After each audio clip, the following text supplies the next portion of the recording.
మరి దీని వెనకాల ఆంతర్యం ఏంటి? నరుని కష్టమును బట్టి ఐశ్వర్యవంతుడు కాదు, యెహోవా ఆశీర్వాదము ఐశ్వర్యం ఇచ్చును. ఈ మాట ఎంతమంది నమ్మగలుగుతారు?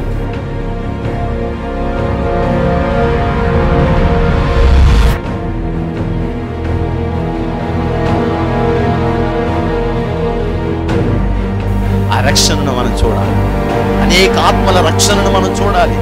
దేవుని యొక్క మందిరంలో దేవుడు చేసే అద్భుత కార్యాలన్నిటినీ మన కన్నులారా మనం చూడాలి. నేడు ఈ ఇంటికి రక్షణ వచ్చింది. ఎప్పుడో మన దోషములను మనం విడిచిపెట్టుకున్నాం.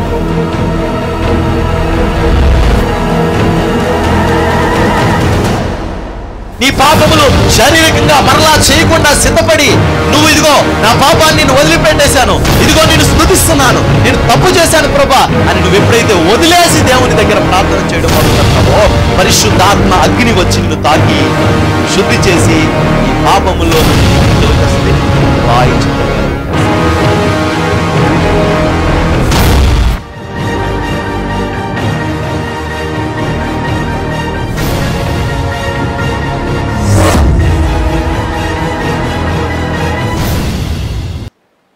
ఆశ్చర్యం కలిగింది.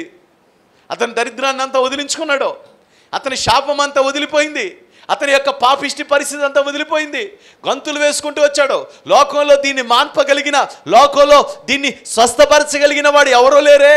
అయ్యో, ఇంత గొప్ప దేవుడా అయినా, ఇంత గొప్ప దేవుడా అయినా, ఇతను ఇంత గొప్ప దైవజనుడా అనుకుని పరిగెట్టుకుంటూ వచ్చి, అయ్యా ఇదిగో ఈ డబ్బులు, ఇదిగో బంగారం, ఇదిగో వస్త్రాలు, నీకేం కావాలంటే అన్నీ ఉంచుకో అయ్యా. అయ్యా మేము ఖాళీ చేతులు వెళ్ళిపోతామయ్యా, ఇంతకంటే గొప్ప ధన్యత ఇంకేమీ లేదయ్యా నా జీవితంలో, నువ్వెంత గొప్పవాడు అంటాడు. ఇందులో ఏది పొరపాటును కూడా ఇక్కడ ఉంచుకో, అన్నీ పట్టుకెళ్ళిపో అంటాడండి. కానీ గెహాజీకి మహా తపన ఆగట్లేదు. ఎలాగోలాగా దాన్ని తెచ్చుకోవాలి, ఎలాగోలాదని తెచ్చుకోవాలి, ఎలాగోలాగా. నేను అంటాను, గెహాజీకి ఇది పరిశోధన. ఈ పరిశోధనలో నెగ్గితే ఇలాంటి వాళ్ళు తన పాదాల దగ్గరకు వచ్చేవాళ్ళు. నెక్స్ట్ ఇదే సిచ్యువేషన్ గెహాజీ జీవితంలో కూడా జరిగేది. స్తోత్రం. గెహాజీ కూడా ఇలాగే మారిపోయేవాడు. తర్వాత ఎలీషా, గెహాజీ పేరు చెప్పాలి మనం, కానీ ఆ గెహాజీ అనే పేరు చెప్తేనే దరిద్రంగా గ్యారేజ్ బాక్స్ లాగా ఉంటుంది. ఎందుకు? గ్యారేజ్ బాక్స్ లాగా ఉంటుంది, అదేదో మోటార్ సైకిల్ షెడ్ లాగా ఉంటుంది. ఎందుకు ఆ పేరు అలా అయిపోయింది? ఆ పేరులో తేడా లేదండి, ఇతని బ్రతుకుల తేడా ఉంది. ఆకాన్ అనే పేరు ఎవరికైనా పెట్టాను అనుకోండి, వెంటనే అంటారు మీకు దండం పెడతాను పేరు మార్చేయండి అంటారు. ఆకాన్ అనే పేరు మాత్రం పొరపాటును కూడా పెట్టొద్దని అంటారు. ఆ పేరు విలువ అతను తీసేసాడు. ఇప్పుడు ఏలియా చెప్పాలి. తర్వాత ఇప్పుడు గెహాజీ ఏమయ్యాడో? పరిశోధించబడుతున్నాడు దైవజనుడి దగ్గర. నువ్వు నిలబడతావా లేదా? ఆ హోదాను సంపాదించుకుంటావా లేదా? ఆ అభిషేకాన్ని పొందుకుంటావా లేదా? ఆ ప్రసన్నతను అనుభవిస్తావా లేదా? అది పరిశోధన. ఏం చేయడంట? అబ్బబ్బబ్బబ్బబ్బా, రేపొద్దున నేను ప్రార్థన చేస్తే ఇలాగే కుష్ఠరోగులందరూ స్వస్థపడాలి అని అనుకోవాలి. ఎవరు? నేను రేపొద్దున ప్రార్థన చేస్తే కూడా ఇలాగే దెయ్యాలు సునాములు వెళ్ళిపోవాలి. నేను ప్రార్థన చేస్తే రోగులకి ఇలా స్వస్థత రావాలి అని అనుకోవాలండి. ఏమనుకున్నాడండి? అయ్యి బాబా, అంత బంగారమా, అంత విండా? బంగారం ఎలా ఉంటుంది? పిలుస్తూ ఉంటుంది సైతంలాగా. బంగారం అనుకున్న జబ్బు ఏంటి తెలుసండి? సైతంలో పిలుస్తూ ఉంటుంది, ఇలా రా అని. అది ఆకర్షణతో ఉంటుంది. అందుకనే అక్క చెల్లుళ్ళు కూడా గొడవపడేది దేని కూడా తెలుసండి? బంగారం దగ్గరికి. ఒక అతను బంగారపు వస్తువు తీసుకొచ్చాడు. బంగారపు వస్తువు తీసుకొచ్చి, ఇది మా అమ్మదండి, కొత్తది చేయించుకున్న తర్వాత వాళ్ళ అమ్మ పుట్టుకుమని పోయిందంట. కోళ్ళిద్దరు ఆశీర్వదించినట్టున్నారు,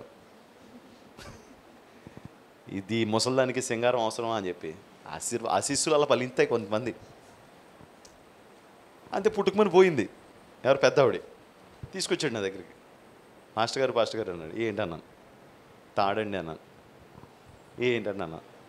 ఇది కరెక్ట్గా సకానికి 2 ముక్కలు చేయాలండి అన్నాడు. సకానికి 2 ముక్కలు చేయాలండి అన్న. ఇప్పుడు నేనన్నాను, కొత్తగా ఉంది కదండి అన్నాను. అవునండి కొత్తదండి, మా అమ్మ చేసుకుందండి, ఇంకా బీరువాలో పెట్టుకుందండి, ఇలా ఒకసారి ప్రార్థన చేయించి మెడలో వేసుకుందండి.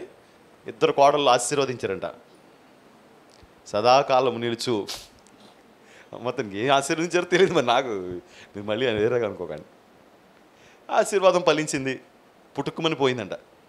పోగానే ముందు బంగారాలన్నీ తీశారంట. తీస్తే అప్పుడు నేనన్నాను, ఎందుకండి ఈ 2 ముక్కలు చేసుకోవడం, మీ ఆవిడకి తాడుందా అన్నాను. తాడుతో పాటు 2 ఉంగరాలు బొంగరాలు ఇవి ఉంటాయి కదా, అవన్నీ కూడా విడుపుకి చేశారు. ఇది ఒక్కడే మాత్రం విడదీయలేపారు. మరి తాడులాగా ఉంది కదా, పెద్దగా ఉంది కదా, 24 అంగుళాలు. నేను ఒకళ్ళు ఇది ఉంచేసుకోండి, ఏమన్నా పడితే ఆ బంగారాలు ఇచ్చేసి తూకం వేయించుకొని తీసుకుని ఒకళ్ళ తాడు ఉంచుకోండి, ఎందుకు వేస్ట్, డబ్బులు వేస్ట్ కదా అన్నాను. అంటే ఆ కోళ్ళు అంటదంట, ససేమిరా అలా ఒప్పుకోదు, దాన్ని 2 ముక్కలుగా తెగ్గొట్టాల్సిందే. దాన్ని 2 ముక్కలుగా తెగ్గొట్టాను. ఇదేం పాడు సైకో పాలనరా బాబు, ఇదేం సైకో తత్వం, దాన్ని 2 ముక్కలు తెగ్గొట్టుకోవడం ఎందుకు, ఎవరో ఒకళ్ళు వాడుకోవచ్చు కదా. బాబా మహా సైకో మాట ఇది. నేను అయితే అదిగో ఆయన ఉన్నాడో, ఆయన దగ్గరికి వెళ్ళి 2 ముక్కల కింద కట్ చేసి తోకాలేసి అలాగే కట్ చేయాలండి, ఎట్టి బస్సులో కుదరదు. అంటే చిన్న బంగారానికి అది ఏం చేస్తుందంటే మనిషిని స్థిమితం ఉంచడం అవుతాం. గహాజీ స్థిమితం లేకుండా చేసేసింది. స్థిమితం లేకుండా చేస్తే ఆ బంగారం చూసి పిచ్చెక్కిపోతుంది, దానికి ఆ వస్త్రాలు చూసి పిచ్చెక్కిపోతుంది, ఆ దౌర్భాగ్యమైన స్థితి చూసి పిచ్చెక్కిపోతుంది. నయమాను ఏం తెచ్చుకోవడానికి వెళ్తున్నాడు శారమ్మా? నయమాను గెహాజీ దేని తెచ్చుకోవడానికి వెళ్తున్నాడు? మీరు బంగారం అంటారేమో అనుకున్నాను, వస్త్రాలు అంటారేమో అనుకున్నాం, కానీ ఏం తెచ్చుకోవడానికి వెళ్తున్నాడు? నయమాను వదిలించుకున్న కుష్టి దరిద్రుడు తెచ్చుకోవడానికి వెళ్ళాడు. ఎవరో సారగొట్టుడా, దైవజనుడితో పాటు ఉండే ప్రవక్త శిష్యుడు అంటే ప్రవక్తే. కోడిపిల్ల కోడిగుడ్డు, కోడిపిల్ల కోడి అంటాం కదా, లేదా పావు కోడి, అరకోడి, ముప్పావు కోడి. అంటే ఈ స్థితి నుంచి ఆ స్థితికి వెళ్ళిపోద్దిగా. అంటే ఒకరోజు ప్రవక్త దగ్గర ఉండేవాడు, తర్వాత ప్రవక్తతో తిరుగుతున్నాడు, తర్వాత ప్రవక్తలాగా వాక్యం చెప్తున్నాడు, ఆ తర్వాత ప్రవక్త. మొదటి పరీక్ష వచ్చింది, ఏం చేశాడండి? వెళ్ళి పరిగెట్టుకుని వెళ్ళి తెచ్చేసుకున్నాడన్న. అడుగుతున్నాడు దేవుడు, అడుగండి ప్రభు, నేనేం అడగను ప్రభు అండి, నువ్వు అడుగు. సరే ఎక్కడికి వెళ్ళేవాడుగు,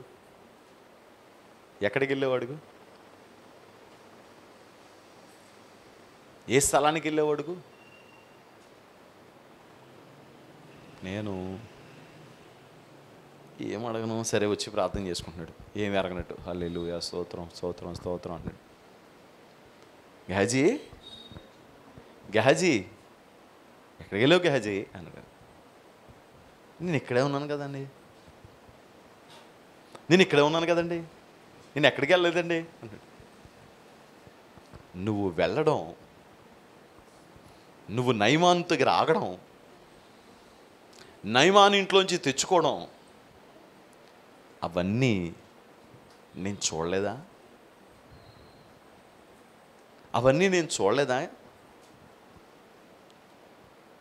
నా మనస్సు నీతో కూడా రాలేదా? ఆయన మనస్సుకి ఆ కృప ఉంటుందంట. ఆయన మనస్సుకి ఆ కృప ఉంటుంది. నయమాను వదిలిపెట్టిన కుష్టు నీకును నీ సంతతినికి సర్వకాలమందును. ఏమండి ఎంత దారుణం అండి! వీడికి వదిలిన ఎక్కడి నుంచో తెచ్చుకున్న శాపం అండి. అతనికి సంబంధం ఏంటి? దేనికి నిలబడలేకపోయాడు? పరిశోధనకు నిలబడలేకపోయాడు. ఈరోజు మనం పరిశోధించబడతాం, పరిశీలించబడతామంట. దేవుడు మనల్ని పరిశోధించినప్పుడు, పరిశీలించినప్పుడు చూస్తాడు దొరుకుతామా లేదా అని. దొరుకుతామా లేదా అని. దేవుడు పరిశోధించేటప్పుడు మన పక్కన ఎవరుంటారు తెలుసా? దేవదూతలు కాదు, సైతాన్ ఉంటాడు. ఆడు ఏ పిన్ టు పిన్ పట్టుకుందామని ఆడు ఉంటాడు. ఏ క్షణం పట్టుకోవాలి, ఏ పిన్నిస్ పట్టుకోవాలి, ఏ చిన్న పాయింట్ ఉంటే ఆ పాయింట్ పట్టుకుని ఆ పాయింట్తో ఆడిని మొత్తం సర్వనాశనం చేయాలని ఆడు రెడీగా ఉంటాడు. కానీ శోధనకు నిలబడలేక అనేక మంది జారిపోతూ ఉంటారు. అప్పుడు మీరు అనవచ్చు, ఏమండి దేవుడు ఎందుకండి పరిశోధనలు మాకు పెట్టేస్తున్నాడు తెగ? దేవుడు పరిశోధనలు ఎందుకండి మాకు పెట్టేస్తున్నాడు? గిద్యోను తెలుసా మీకు? ఎవరో గాంధీనగర్లో ఉంటారు పాస్టర్ గారు. ఎక్కడ? గిద్యోను గారు యుద్ధానికి వెళ్తున్నారంట. గిద్యోను గారు యుద్ధానికి వెళ్తున్నారంట. యుద్ధానికి చాలా పెద్ద సైన్యం వచ్చారంట. చాలా పెద్ద సైన్యం వచ్చారు. ఈ సైన్యం అంతా కూడా గిద్యోను చుట్టూ ఉన్నాడంట. దేవుడు అన్నాడంట, ఏంటి వీళ్ళందరూ అన్నాడంట. వీళ్ళందరూ దేనికి అన్నాడంట? ప్రభా యుద్ధానికి నాయన అన్నాడంట. ఈ వేస్ట్ బ్యాచ్ ఎందుకు, ఈ వేస్ట్ బ్యాచ్ ఎందుకు అన్నాడంట.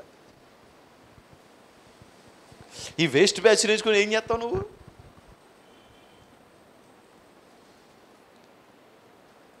పనసకాయ తొనలు పట్టుకెళ్ళాలి, కానీ పనసకాయ పట్టుకెళ్తే బరువు కదా ట్రావెలింగ్లో. తెలివైనడు ఏం చేస్తాడు? చక్కగా అదంతా తీసి ఆ దరిద్రం అంతా తీసుకెళ్ళి బయటపడేసి ఆ పనస తొనలు మాత్రం చక్కగా బాక్స్లో సర్దుకొని, లేకపోతే ఏదైనా ప్లాస్టిక్ దాంట్లో పట్టుకొని, తెలివైనడు అయితే ఇంకా ప్లాస్టిక్ దాంట్లో సర్దుకొని ఆ ప్లాస్టిక్ కూడా అక్కడ పాడేసి అవి మాత్రం తినేసి వచ్చేస్తాడుగా. ఇటు పనసకాయ వేసుకెళ్తాడు అక్కడికి వెళ్ళి కోద్దామని, బరువు అయిపోద్దిగా. అలా మనం మొత్తం అంతా దేవుడు మనల్ని పరిశోధించాలనుకుంటున్నప్పుడు, ఎందుకు ఈ చెత్త అంతా అన్నాడు దేవుడు, ఎందుకు ఈ వేస్ట్ ఎందుకంతా అన్నాడు.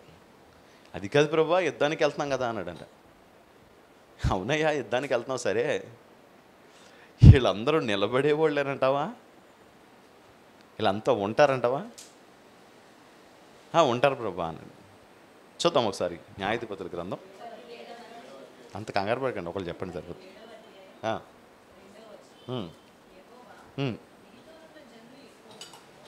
యెహోవా అంటున్నట్ట, నీతో ఉన్నవాళ్ళు వేస్ట్ గాళ్ళు అంటే బైబిల్లో కదా, అందుకని రాయలేదు నా భాషలో. వీళ్ళందరూ వేస్ట్ గాళ్ళు. దేనికి? హాస్పిటల్లో ఐసీయూ వార్డు కంటే 40 మంది వెళ్తారంట. వెళ్ళట్లేదని ఆడితో గొడవ. మేము ఎమ్మెల్యే గారు తాలూకు అంటున్నాడు. ఎందుకు వేస్ట్ గాళ్ళు? వీళ్ళు వస్తే మొత్తం అందరికి ఇన్ఫెక్షన్ కదా. అసలు ఉపయోగం ఏంటంటే వీళ్ళు వెళ్ళి ఈ 40 మంది వెళ్తారా దోసుకుంటా లోపలికే? ఏదో ఒకడెళ్ళే, ఇద్దరెళ్ళే, ముగ్గురెళ్ళే ఈ 40 మంది వెళ్తారు ఎమ్మెల్యే గారి తాలూకు అంటే చంపేస్తావా లోపల ఉన్నామండి. ఈ వేస్ట్ గళ్ళు అందరిని ఎందుకు తీసుకొస్తా ఉంటారు వాళ్ళు? ఈ వేస్ట్ గళ్ళు అందరూ ఎందుకు? కాబట్టి నీతో ఉన్న వాళ్ళు ఎక్కువ మందా? వేస్ట్ గళ్ళని లేదా? అలాగే ఉంటుంది, చదువు.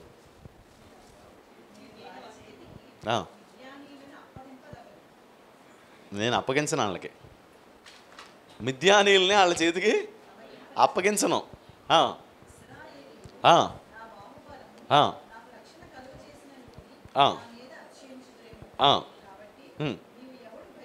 అంటే ఇందులో ఉన్న మిగతా వాళ్ళందరూ ఏ ఏ అనుభవం కలిగిన వాళ్ళు? మా బాహుబలం. కొంతమంది కనుక పొరపాటున గనక చిన్న ఉద్యోగం వచ్చి చిన్న ఇల్లు కట్టారనుకోండి, పాపం ఈ గుండెలన్నీ ఇప్పేస్తారు, మొత్తం ఎగరేసేస్తారు, ఇదంతా పౌడర్ వేసేస్తారు, ఒక గొలుసు వేసుకుంటారు, ఉంగరం పెడతారు. అసలు పట్టుకోలేమండి వాళ్ళని. ఎవరో ఏంటి నా శాలరీ ఎంత తెలుసా? ఒక్కోసారి నీ శాలరీతో నేను డీజిల్ కొట్టించేస్తా ఉంటాను. నీకు నెలకి ఇస్తారా శాలరీ? ఆ శాలరీతో డీజిల్ వాడేస్తాను నేను. పెద్ద విషయాలు ఏం కాదు. నీకంటే హేమహేమీలు ఉంటారంటారా? ఇంకా ఆడికి పట్టుకోలేము. ఇంకా అసలు కాదు ఏంటి, మాకు ఎక్కడ ఉంటుంది తెలుసు ఇల్లు? ఎక్కడ ఉంది? మురికాల పక్కన. దేనికి అంత అతిశయం? అంటే కొంచెం వాళ్ళకి దేవుడు ఆశీర్వదించి అభివృద్ధి చేసాడు అనుకోండి, వెంటనే ఏంటి, నా బలం, నా జ్ఞానం, నా తెలివి, నా శక్తి. చరిత్ర ఇలాంటి వాళ్ళని ఎప్పుడో మర్చిపోయింది. అతిశయపడ్డానికి ఏముందండి? అతిశయపడ్డానికి ఏముందండి? నీ చేతిలో ఈరోజు మీ జేబులో ఉన్న డబ్బు మీద మీరు సరదాగా ఓ పేరు రాసి ఎప్పుడు మీ చేతిలోకి వస్తా చూడండి. మీకు అన్న అలవాటు ఉందా అలాంటి పేరు రాసి అలవాటు? ఏమా ఎప్పుడైనా మళ్ళీ మీ చేతికి ఆ నోట్ వచ్చిందా? వచ్చిందండి? రాదండి. నేను కొన్ని వందల నోట్ల మీద పేర్లు రాశాను. కొన్ని వందల మీద, ప్రతి నోటు మీద పేరు రాసేవాడిని, కోడ్ రాసేవాడిని. మళ్ళీ ఎప్పటికైనా ఈ నోటు నా దగ్గరికి వస్తుందని చెప్పి ఇప్పటికి కూడా రాలే. కారణం ఏంటి సార్? డబ్బులు ఈరోజు నీ దగ్గర ఉంటాయి, కాసేపట్లో పెట్రోల్ బంకులో ఉంటాయి. ఆ తర్వాత పెట్రోల్ బంకు దగ్గర నుంచి జాంకాయలోడి దగ్గరికి వెళ్తాయి. ఆ జాంకాయలోడి దగ్గర నుంచి పొలాల కొట్టోడికి వెళ్తాయి. అక్కడి నుంచి ఒక వ్యభిచారి దగ్గరికి వెళ్తాయి. అక్కడి నుంచి బ్యాంకుకి వెళ్తాయి. ఎక్కడుంటాయి? వాటికి ఎక్కడ ఉంది నిలకడ? వాటికి ఎక్కడ ఉంది నిలకడ? ఇది ఫిక్స్గా మా దగ్గరే ఉంటాయి, ఎవరి దగ్గర ఉండవు. ఎవరి దగ్గర ఉండవు. ఫిక్స్గా మన దగ్గర కానీ ఎవరి దగ్గర కానీ ఉండే అవకాశం ఛాన్సే లేదు.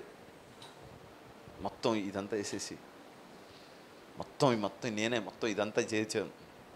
అందుకని వీళ్ళందరినీ తీసుకెళ్ళడానికి వీలు పడదు. వీళ్ళు ఎక్కువ మంది యెహోవా బాహుబలం మీద ఆధారపడేవాళ్ళు కాదు. వీళ్ళు దేవుని శక్తి మీద ఆధారపడేవాళ్ళు కాదు. వీళ్ళు వాళ్ళ జ్ఞానం అనుకుని ఫీల్ అవుతారు. వీళ్ళందరూ వద్దంటాడు దేవుడు. మరి ఏం చేయమంటావు ప్రభు అన్నాడు. చూద్దాం. కాబట్టి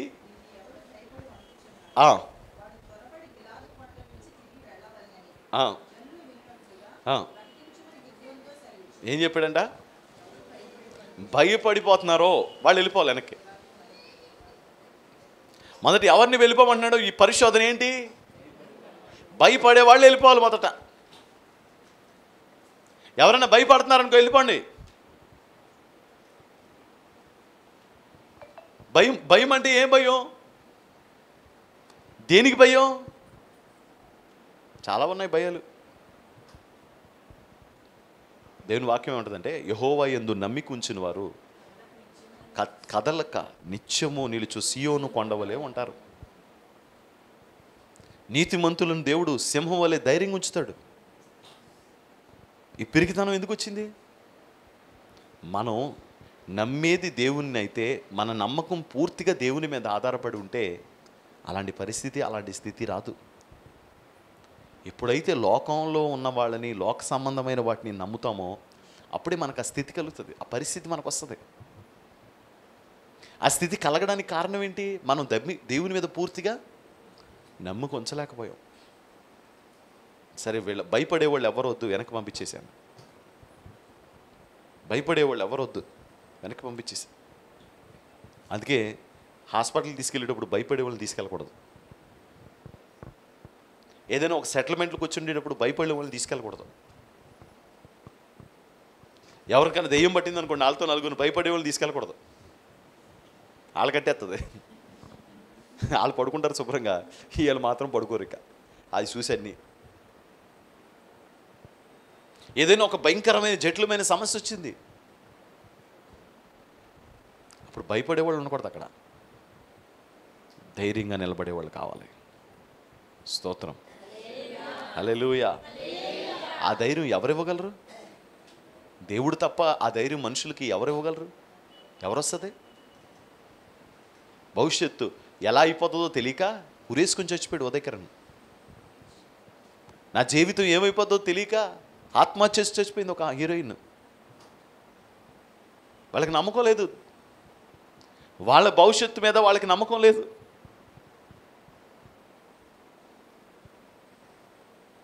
ఇంటర్మీడియట్ ఫెయిల్ అయ్యాడని చెప్పి చచ్చిపోయిన వాళ్ళు ఉన్నారు. ఎంబీబీఎస్లో సీట్ రాలేదని చెప్పి చచ్చిపోయిన వాళ్ళు ఉన్నారు. అంటే వాడికి ఏం లేదు, ధైర్యం లేదు. దేవుడికి అలాంటి వాళ్ళు వద్దంట. తన మీద ఆధారపడిన వాళ్ళు కావాలంట. తన మీద ఆధారపడి సంపాదించుకునే వాళ్ళు కావాలంట. యాకోబులాగా పెనుగులాడే వాళ్ళు కావాలంట. ఏదేమైనా సరే నా దేవుడు నాకు ఇస్తాడు, నాకు చేస్తాడు అని దేవుని పాదాల దగ్గర పెనుగులాడే వాళ్ళు ఉంటారు కదా, వాళ్ళ కావాలంట దేవుడికి. చిన్న చిన్న వాటి కంగారు పడిపోయి జీవితాన్ని ముగించేవాళ్ళు దేవుడికి అక్కర్లేదంట. మరి దేవుడికి ఎవరు కావాలి? ధైర్యంగా నిలబడేవాళ్ళు కావాలి. ఈ యుద్ధానికి మనకు కావలసిన మొట్టమొదటి గుంపు ఎవరంటే ఎవరు? భయపడేవాళ్ళు వెళ్ళిపోవాలి, ధైర్యంగా నిలబడేవాళ్ళే కావాలి. స్తోత్రం. వాళ్ళందరూ వెళ్ళిపోయారంట. వెళ్ళిపోతే 22,000 మంది వెళ్ళిపోయారంట. ఏమి అసలు మీకు భయమే తెలిపోండి అన్నాడంట. ఈ మాటకి వెళ్ళిపోయారా? ఈ మాటకే వెళ్ళిపోయారా? వెళ్ళిపోయారు. అదే రాస్తుంది అక్కడ. తర్వాత వీళ్ళు కూడా వద్దు, వీళ్ళు కూడా అవసరం లేదు. ఈ జనులు ఎక్కువ మంది.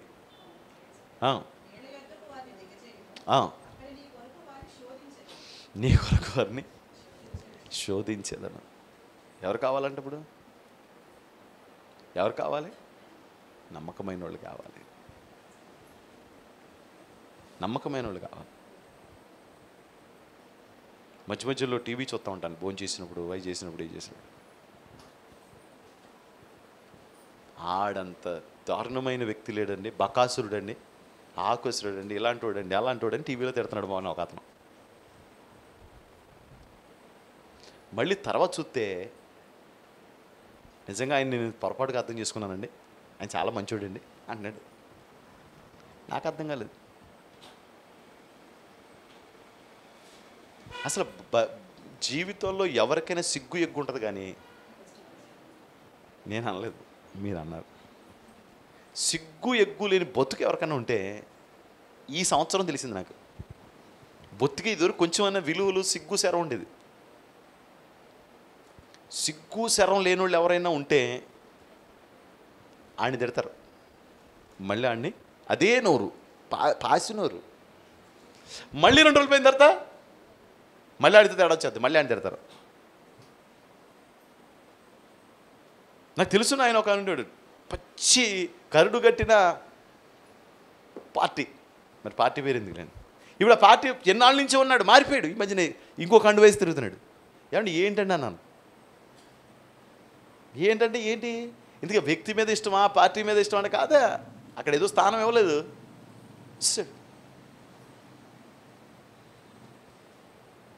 ఒక్కొక్కరు 4-5 పార్టీలు, అందులోకి ఇందులోకి ఇందులోకి అందులోకి అందులోకి. ఆ మారినప్పుడు మనకేమనిపిస్తుంది అంటే, మనం ఒక గోడ కట్టి మళ్ళీ దాన్ని కాదంటే పౌలు తప్పు అని చెప్తున్నాడు.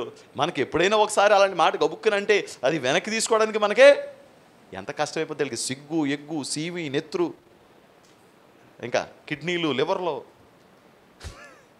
గుండెలు ఏముండవు. వీళ్ళకి ఏముంటుందంటే కేవలం దాహం. మొత్తం టోటల్గా వ్యవస్థ అంతా. మనం ఆ సిగ్గులేని వాళ్ళ కోసం మనం సిగ్గులేని బతుకుతుంటాం. అది సిగ్గుందా? ఈరోజు అదంటాడు, రేపు అదంటాడు. మనం ఆలోచన చేస్తే కనుక దేనికి? వీళ్ళందరినీ నేను శోధించాలనుకుంటున్నాను అంటే ఇలాంటి వాళ్ళు పార్టీలో ఉంటే ఉపయోగం ఏముంది చెప్పండి? ఈరోజు ఈ పార్టీలో ఉన్నానుకో, వాళ్ళ వల్ల ఉపయోగం ఏముంది? అడిగాగైతే అడిపోతాడు. ఇప్పుడు చూడండి, ఇప్పుడు ఏ పార్టీని ఎక్కితే అడిపోతారు చూడండి వీళ్ళంతా. ఇప్పుడు దాకా తిట్టారు వెళ్ళి, మళ్ళీ పార్టీని వీళ్ళు అనుకున్న పార్టీని ఎక్కకుండా ఆ పార్టీని ఎక్కింది అనుకోండి, వీళ్ళందరూ ఏం చేస్తారు? నీకు గెలిచిన పిల్లలు చిచ్చి ఇతని యొక్క నిర్ణయాలు సరిగ్గా లేవు, ఇతని యొక్క పద్ధతులు కరెక్ట్గా లేవు, మేము దాంట్లోకి వెళ్ళిపోవాలనుకోండి. సిగ్గులేదు. నీకు సిగ్గు సీవేరెత్తులు ఉందా? సచ్చిందండి. ఇక నీకు అసలు ఉందా? అందులో పోయాడు. మళ్ళీ ఇలాంటి వాళ్ళు నీకేమో ఉపయోగపడతారో? ఎవరు కావాలి తెలుసా నీకు? నీ కోసం బతకాలి, నీ కోసం సావాలి. నీ కోసం బతకాలి, నీ కోసం సావాలి. అలాంటి వాళ్ళు కావాలి నీకు. అవి రాజకీయాలు ఎక్కడ దొరుకుతాయి? ఎక్కడ దొరుకుతాయి? ఒక్క దేవుని సేవలో దొరుకుతాయి. దేవునికి మహిమ కలుగును గాక. ఒక దేవుని సేవలో జరుగుతాయి. అది బ్రతుకుట క్రీస్తే చావైతే లాభం అనుకునేది ఎక్కడైనా ఉంటే కనుక ప్రపంచంలో అది ఒక్క దేవుడి సేవలో మాత్రమే. నిజంగా చెప్తున్నాను, నేను చాలా ధైర్యంతో అతిశయంతో చెప్తున్నాను. ఈరోజు ఒక సేవకుడు బ్రతకడం చాలా కష్టం. కానీ సేవ విడిచిపెట్టకుండా దేవుడి కోసం బతుకుతున్నాడంటే కారణం ఏంటి తెలుసా? బ్రతుకుట క్రీస్తే చావైతే లాభం.